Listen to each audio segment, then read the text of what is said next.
to the Heartache Connoisseur podcast. I'm your host, Marty Carpenter. I'm a psychiatrist, and I like to sit down here in the middle of flyover country and talk about stuff that matters to me. And I think it's become important to me because as I've worked with people over the years, I've seen how common we all are, and how our struggles are so similar. And it's really brought me to a place of, I guess you'd say, concern and compassion for the larger human family. And so this is sort of like, what do they call it on a website? An FAQ, frequently asked questions. That's kind of what I'm doing down here in a ways, and I'm just kind of answering many of the questions that people wrestle with, including myself. And today, we're here to wrestle with marriage, the reason we are gathered here today. But not just any marriage, a second marriage, or really you could say any marriage after the first marriage. And, excuse me, I think this is important because there's a temptation or a tendency on the part of a person entering into a second marriage to feel like perhaps that it's tainted somehow because you're now divorced, you're doing it for the second time, you've blown it, and that this one is somehow lesser. And I'm here to tell you it's not. It's just as sacred, it's just as holy, it's just as much of a commitment, and it's just as blessed. You don't have to be thinking of yourself as running around with a scarlet letter on yourself. I mean, that's the beauty of this God, is that there's forgiveness available, and that's more true than anything else. So allow yourself to be free. It's sort of like all the king's horses and all the king's men can't put Humpty back together, but he can. And so you allow that process to occur, and you just go in knee deep, hip deep, and all the way under. Just keep on moving. And eventually, I think, you allow yourself to just be fully in it, and fully in the present, and fully in the now, this moment that you find yourself in. And you let the past go. And of course, our pasts have consequences that live on to the present. And that's fine and normal, and everyone has to deal with that. And our decisions have natural consequences, and that's okay. I don't think we'd really want it any other way, because our good decisions have natural consequences too. And getting married, when you're in love with somebody and you really want to make a commitment with them, even if you've screwed it up once, twice, 3 times before, man, that's not a mistake. There's nothing wrong with that. And people say, well, he's been married 2-3 times. Doesn't he learn? What's he doing? He's not marriage material. Well, who says? Can we grow and change? It's sort of like rehab. I worked in a rehab center for a long time. And I worked with drug and alcohol addicts, and some of those people, it took them 16, 17 times through rehab to finally get it, and that's okay. We're standing there with open arms whenever they do. We're just glad that they're on a different path, and I think that's the way the good Lord sees it too. And I'm bringing God into this because marriage is an institution that involves God, and I think it's important in this discussion because I think that is a hang-up for many people, is that they see themselves as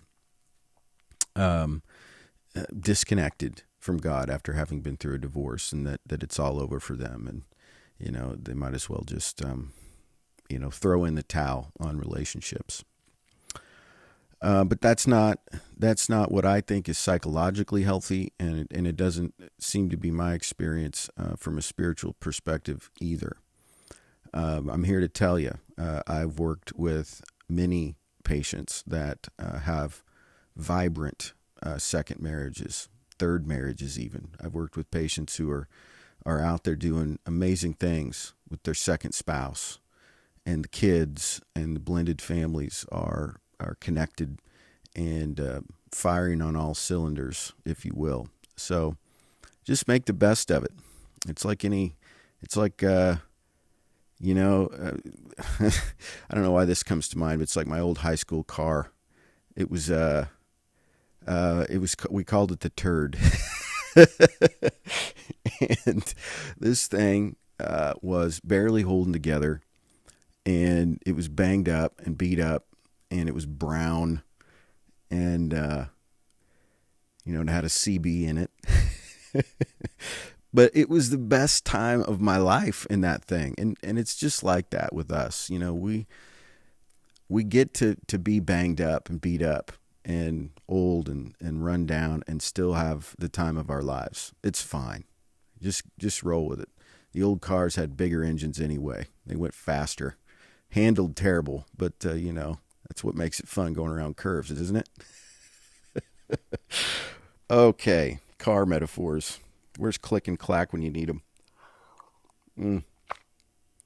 That's what I used to listen to regularly when I was on my way down to Mount Pleasant, Iowa, to work in the substance abuse treatment program down there. Good old click and clack. Good, clean fun that was. That's how I learned what a jalopy was. I never knew I thought it was an actual make of car that I just had never seen. Like the jalopy Arrow or the jalopy whatever. I just didn't realize it was a slang term. But I digress. So marriage dose, the real deal. So you're with this new person, and it's not a repeat. That's an important point. This is not the same person. Your relationship will feel different than your first one in many ways. You may notice some of your own patterns are similar to the way they were before. Again, normal. Why would we expect it to be any different? I will say, though, that it appears to be true to me, both observationally and personally, that a relationship creates a third entity. That any two people, when they get together and form a relationship, it's as if there's an entity or an energy that's derived from the interacting of those two. And that's a unique signature to any particular people. So, your new relationship isn't going to feel the same because it's two different people, and it's going to have a unique energy signature. And that's normal, and it's something to get used to and allow to be so. And in fact, paying attention to that fingerprint that's unique to that particular relationship is a really good way to know the emotional status of your relationship. And if you feel that energy is darker, less vibrant, less alive, sluggish, slowed down, pulling apart, that's a signal to you. Not to fear, no despair required. You just draw near and you get together and you start getting to know each other again. We lose track of who each other are on a daily basis. It's almost as if we have to get to know each other every day a little bit. Tell me about yourself today. What was it like for you today interacting with the same mundane crap that you dealt with the last however many hundreds of days in a row? What was it like for you? Tell me. I want to know a little bit more about the nuance of that experience. And that's what you do, and that's what rekindles that energy. It's that knowing. It's that being known and knowing someone else and accepting them exactly like they are. That just throws big, old, dense oak logs right on that fire, and they burn. And what we do is we kind of try to throw cardboard on it. You know how cardboard, it burns real hot for a few minutes and then it's gone. Cardboard is like, well, I don't really like her, but if I buy her a box of candy and a bouquet of flowers, that'll help.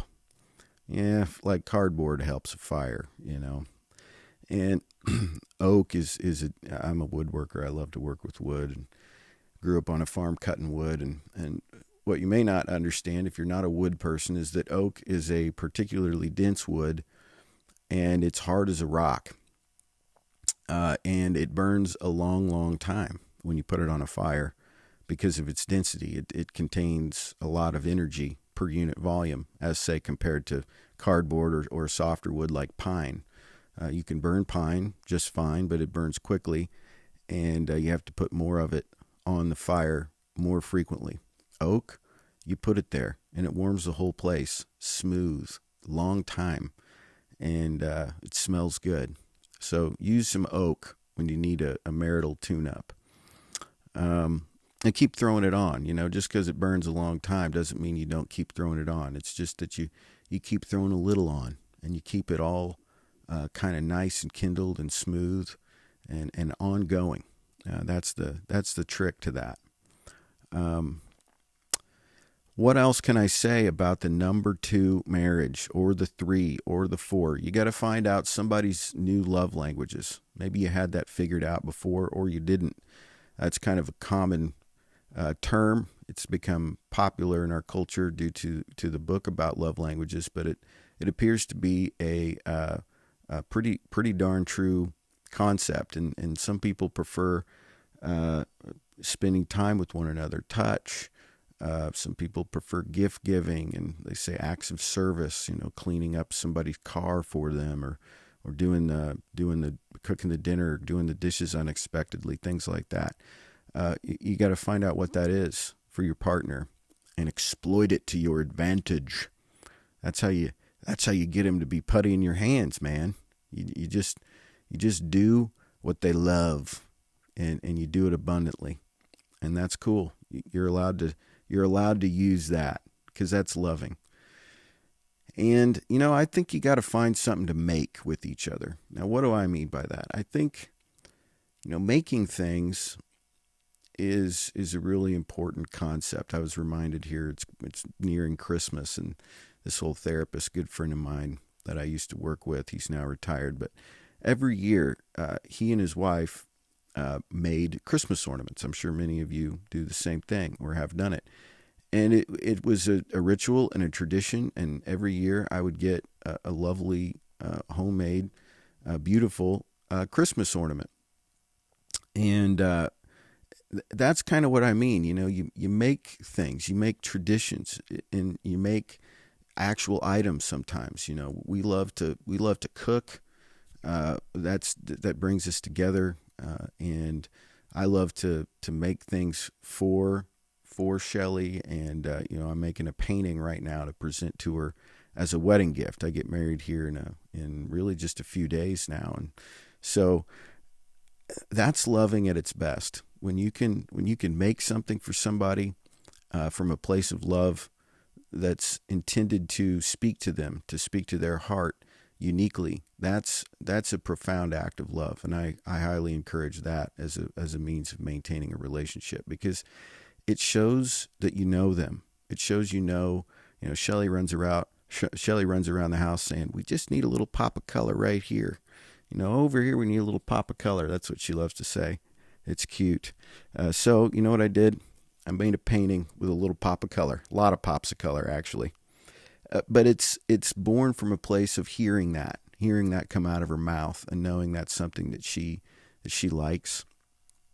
And she does her own version of gift giving to me in so many ways. It's just that reciprocal exchange of constantly pouring yourself out in the form of a living gift for the other person. That's how you do it, and it takes practice, and you got to set aside your own agenda. I harp on this one. The trick to this is that we actually are happier when we do that. It's a trap to think, if I only focus on what's important to me, that's going to make me happy. It's an enticing view, but it turns out that when you lay that aside and you give yourself in service to someone, not, again, I always make this distinguishing, there's a difference between giving yourself and being codependent. So codependent is basically when you're doing things in an attempt to control the other person, perhaps keep them from leaving you or keeping them in a position of subservience or whatever it is. That's not what I mean. Not doing things to produce an outcome for your own sort of diabolical schemes, and you may not even be aware totally that you do that, and we all do it. So please understand, this is something we all kind of have to grow out of because we're all terrified of abandonment, and it's just in our genetic code. But anyway, I'm talking about giving to yourself to someone else first. It seems as if when we do that, it frees up even more time somehow, mystically, for the things that are important to us.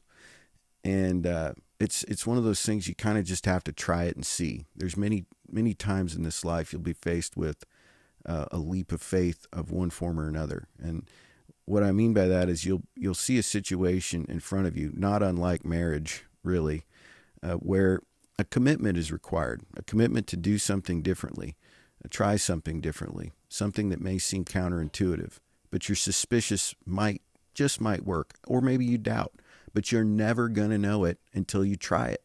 There's so much wisdom and truth in that. You can't test everything ahead of time.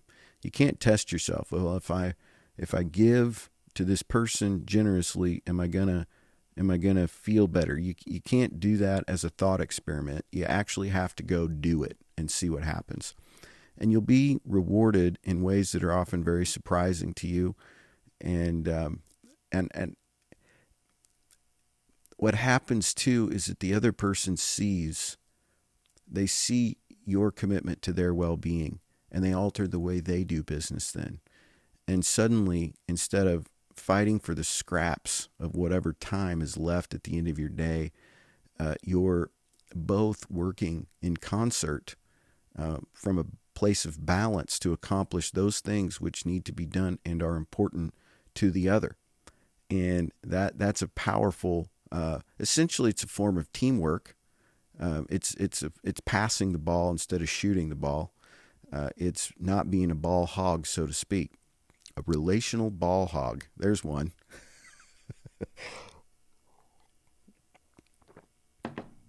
So yeah, you got to pass the ball. I am getting married this Saturday. I took a week off this last week to just kind of rest up and do stuff to get ready for the wedding, decorate the house for Christmas, and we're getting married right here at home. And this coming week, I'm back to work for a few days and tidying up a few more details. But I'm gonna lay off the podcasts here for probably for the next few days and start back in next week full force. But in the short run, I'm going to kind of just give it some breathing room, as you might understand, with the wedding coming up. We're going to have the pastor come over, and we're going to have our kids and our parents and the dog. We can't decide whether or not to get him a little tux. I'm thinking maybe just a bow tie. I think he'll throw a fit if we try to put a little tuxedo on him. He is a poodle. We were thinking about grooming him to have those little butt balls they put on poodles in the back, those little fur things that they can't see, thank God, because if they saw him, they'd be humiliated and they wouldn't do any tricks anymore. Oh, boy. So, yeah, I'm going to go ahead and do this thing a second time. I was married for almost 20 years and went through a divorce a few years ago, and that's changed me. And, when I first went through that, I said to myself many times, I'm not going to do this ever again. I'm not getting married ever again. And that's something we do when we've been hurt. We make vows. We say, I'm never going to, or I'm always going to. These never and always statements. You got to be careful with those because they turn into curses, and you don't want to be spending the rest of your life eating crow. So whenever you're hurt, you want to hold it loosely. You want to take a look at the situation and the thing that hurt you or the person that hurt you, and you want to hold that loosely and don't grind anything into your heart that makes a mark any more than you can help. So I am going to get married again, and I'm proud of it, and I'm happy, and I'm excited. I'm just as excited now, perhaps more so than I was the first time around, and I'm just as scared, perhaps more so than I was the first time around, because now I'm aware of both the blessings and the dangers, and I'm aware of how powerful forgiveness is and how necessary it is, and I have a lot more information available to me now about how to make a relationship work. And so on that level, it isn't as scary, because I know that I don't have to know everything, and I'm not going to do it right, no matter how hard I try, and that there will be times where my own selfishness and pride gets in the way and makes my relationship difficult for the other person. But that's part of the marital commitment, is saying, hey, you know what? I know that about you, and I know that about me too, for better or for worse. Sometimes we show our butts to each other, metaphorically speaking. We show the worst to our spouse and to the people that live under our roof. And we need those people in our lives. We need people who can see us at our worst and take a little bit of our venom sometimes and know that it's a process that we're working through. And Shelley is that for me. She definitely is forgiving beyond my wildest dreams. And, I heard a comedian one time say, I can't remember his name. But he said, in middle age, you realize you stop looking for the hot babes, and you just find somebody who will put up with your crap. And that is the truth in spades. You find somebody who will put up with your crap, because nobody stays hot forever, you included. You can pump that iron till the cows come home, but you're sagging a little more every day, no matter what you do. Well, that about does it for this one. Like I say, I'm going to take a few days off. Thanks for listening to this podcast. I very much appreciate it. I hope it's helpful to you. I hope it's a blessing to you. And I also hope that you'll share it. I hope that if it's meaningful to you and moves you in any way at all, that you'll take it upon yourself to help it spread. And we're trying to make the world a better place here. We're trying to build a community of people who are willing to take action to make the world a better place by looking in the mirror. That's kind of what we're doing here. I consider myself to be an ambassador for the larger human family and a champion of human causes that affect us all. We got to break down these barriers of race, gender, class, nationalism, and all this stuff, because it's false. It's not real. It's made up. It's arbitrary, and it separates us terribly. What's even more true about us than any of those things that I just listed is that we're all human. That is the number one, absolute, most true thing that we have in common. And that comes with a lot of truth. It comes with the fact that we all need forgiveness and love and care and acceptance. The worst of us need that, and the best of us aren't so great. And that's something we got to get through our heads. We're a beautiful race of humans. We are, all of us, collectively.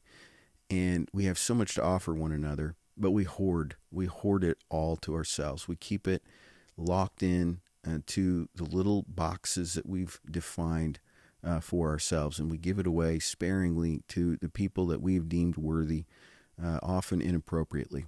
And so I'm here to tell you, open up your box, break your box wide open, smash it on the ground, let everything in it spill out all over the place, become a connoisseur of your own pain and your own heartache. Learn how to taste it, talk about it, swish it around in your mouth, and that's going to make you healthier. It just will.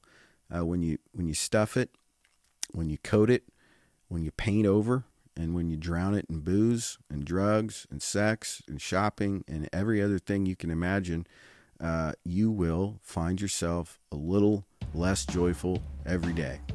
And it's not that you can't enjoy all those things. You know what I mean? It's like when you finally get that your own emotional work comes first, then all those other things become even better than they were. They become the icing on the cake instead of the thing to cling to with white knuckles. So, go for it, man. What do you got to lose? We're all dying every day. So get busy, do your work, listen to this podcast, share it. And I'm the Heartache Connoisseur. And thank you for listening. and we'll see you probably in a week or so. Have a great holiday season.